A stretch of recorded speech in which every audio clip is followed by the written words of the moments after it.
As we start with that breaking news from Buffalo, where a mass shooting will have 10 dead and 3 injured. We're learning more about what led to the 18-year-old suspect driving more than 3 hours through a mostly black neighborhood to carry out what police say was racially motivated extremism.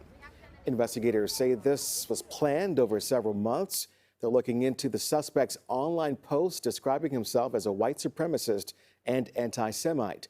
A man who remembers talking with him the day before the shooting talked to CBS News.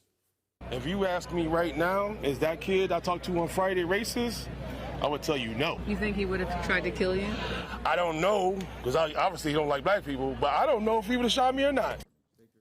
The 18-year-old suspect will have a court appearance Thursday. He's likely to face federal hate crime and domestic terror charges, in addition to multiple counts of first-degree murder. He says he's not guilty.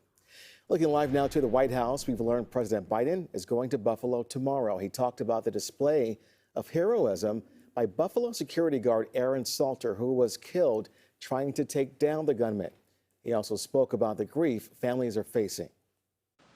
No one understands more than all of you here today the pain and anguish those families in Buffalo feel. But if they were pulled into as if when it happens, at least my experience, you feel like you're pulled into a black hole inside your chest, and everything, you can't, and it's hard. Developing out of Southern California now, law enforcement has identified the man accused of a mass shooting at a Laguna Woods church.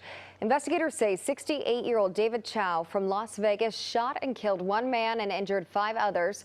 About 30 to 40 members of the Irvine Taiwanese Presbyterian Church were inside at the time of the shooting.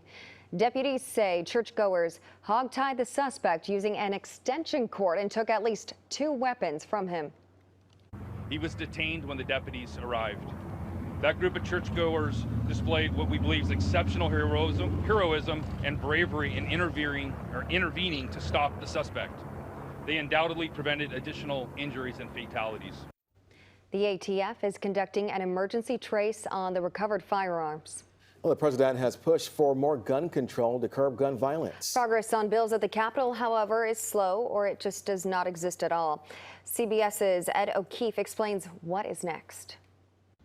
The shooting in Buffalo over the weekend is once again raising questions about what, if anything, the White House and Congress can do to address the rise of violent extremism and regulate firearms in this country.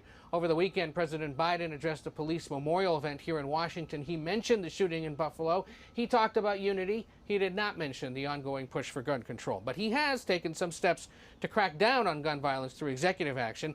And just on Friday, he urged mayors and police chiefs to use some of the federal pandemic relief money they've received in the last year to boost police and public safety budgets. But Democrats have been blocked from passing major gun control legislation for years amid the concern of some fellow Democrats and Republicans.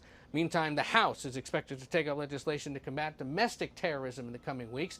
There have been some disagreements among Democrats on how exactly to proceed on that issue, and even if it gets out of the House, it's unclear what would happen to it over in the Senate.